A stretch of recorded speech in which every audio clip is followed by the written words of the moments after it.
Frontier have recently said that we're currently facing the worst displacement crisis since the Second World War. More than 60 million people across the globe are fleeing conflict, poverty and persecution, either within their own home countries or by fleeing abroad.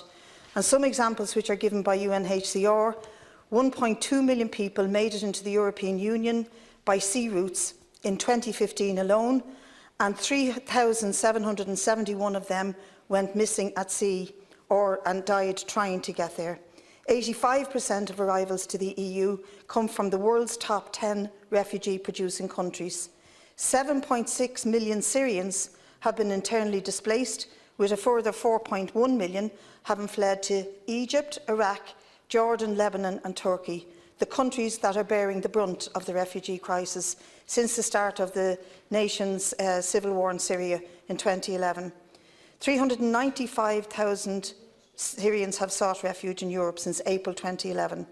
In Iraq, the advance of the so-called Islamic State resulted in over 400,000 Iraqis currently seeking refugee status. Add to this Libya, the collapse of that society, the economic implosion in many other states, the war in Yemen, and the increasing driver of both economic and conflict-based migration, that is climate change. The years ahead will witness much, much more of this. The scale and the misery and the suffering and death that is spread across Africa and the Middle East is immense. And I say that because I think we need to put this discussion in that context. I don't want to dwell on the reasons, but just to say that much of war and conflict on this planet, as well as economic ruin and devastation that people are fleeing, find its root in the machinations and intrigues between rival powers and the interests of Western powers. The arms sold, the weapons used, often come from the West. The profits amassed by the arms industry find their home in the West. And that is to put this discussion where it belongs. 61 million people worldwide are refugees. It's an astonishing figure. It is true they're not all fleeing war, but as we know from our own history, they are torn and displaced and find themselves as strangers in an even stranger place. And that's the context that we're talking about the fate of 6,000 inhabitants of direct provision in this country, 6,000 out of over 61 million worldwide. And how does our government and the system react? To quote Fintan O'Toole, direct provision is a form of limbo and a cruel and shameful system, a system where people are isolated and removed from any meaningful interaction with wider society. It's largely a for-profit system, operated privately and yielding huge profits for a few. For the people inside the system, it's a form of incarceration. I want to deal with one lie. First, what some people say is that 80% of those seeking asylum and refuge here are bogus. And this comes from a statistic that 60% of asylum seekers receive a negative verdict on their first application for status. This does not mean that they're bogus or false. It simply means that the first response of the Irish system is to deny them their application. And I have some experience of this with people who fall into this category. A Sudanese doctor I know, who's a former member of the Sudanese Communist Party and fled Sudan and persecution for both his political beliefs and his Christian background.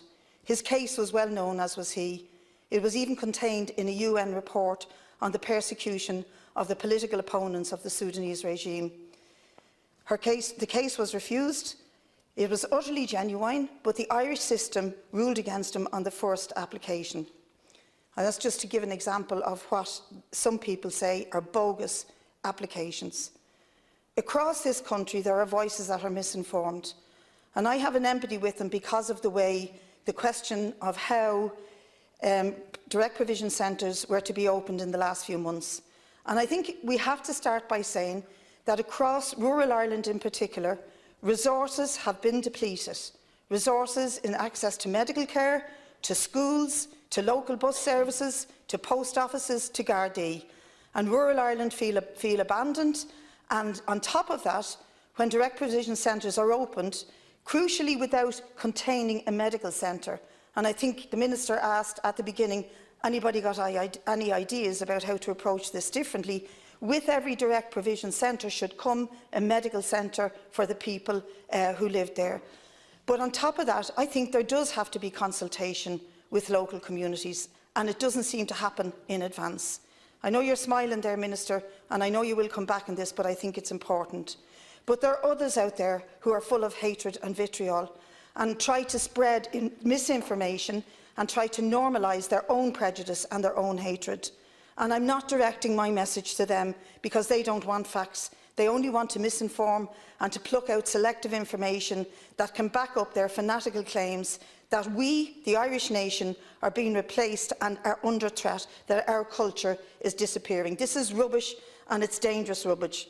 A classic example is very recently one of these people proclaimed that we do not have a housing crisis, we do not have a health crisis, we have an immigration crisis. So, take that to its logical conclusion. The reason we have over 100,000 people in housing need, over 10,000 homeless, and the tens of thousands that are routinely on trolleys is because of immigration. In one fell swoop, history is rewritten. The crisis never happened, that austerity never happened, that Shawnee Fitz or his buddies in Anglo-Irish never drove the economy over the edge, that the Lehman Brothers never went bust and brought the whole greedy banking system down with it, that we never paid off 64 billion in debt for the sins of bankers, developers and financiers. Equally, they say the health crisis wasn't caused by the cuts imposed, the beds that were taken out of the system by previous governments under Fianna Fáil and Fine Gael, or the support given by governments for privatised healthcare, for building a two-tier health system where those with money can be treated and survive and those who haven't suffer. No, they say the problem comes from others of different colour or religion who come here for a myriad of reasons. It's easier to point at them than to identify the wealthy, the causative and the privileged in this country who have done very well, thank you very much, out of the austerity years, and a stroke of a narrative absorbs the foreign investors, the vulture funds, our native Irish rich, the bankers I mentioned, cuckoo funds, and I could go on, absolves them and blames the immigrants. We have to stop allowing this narrative to develop. This is not what Ireland is about. The people of Ireland are very welcoming and very decent, and notoriously so. Those who wave the tricolour and hold up the proclamation and say that they believe in these myths, that these myths are true, they really do annoy me because they don't have any idea, or else they decide to forget what has inspired this country and what has driven us from being oppressed by the British Empire, a system that was a global system where the blood never dried and the sun never set. We inspired others to take up arms against that empire in India, in the African nations, and if Connolly and Pearse and their solidarity were shown to oppress people, then waving the tricolour and the proclamation for a culture of fear is absolutely abominable. I think that we need to take into account in this discussion that there are people in this House who themselves were involved in governments, who drove our services into privatisation, who drove down what was available to the people in this country in a democratic and open way, are now saying that others are to blame. This is a very dangerous move in this country, and it hinges around the debate around direct provision. We have to get it right.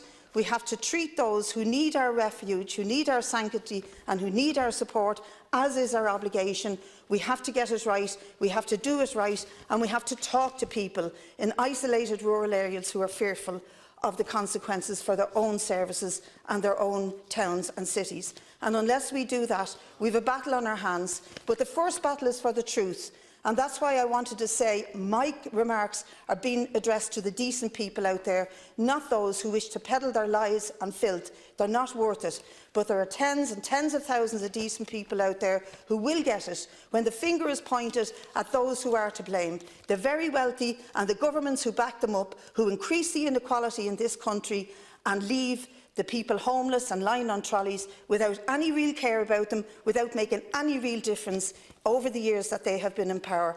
And I address that to you, Minister, and your government. Shame on you that you haven't dented the housing crisis or the health crisis, and that you've allowed this vitriol to become common parlance of a minority. But I know the vast majority out there get it, because when they spend nights and nights in the A&E, they see black nurses dying on their feet with tiredness, coming off a 12-hour shift, being as kind as anything to their friends and their loved ones. That's what they see and that's what they know, and that's what we have to stand for in this country.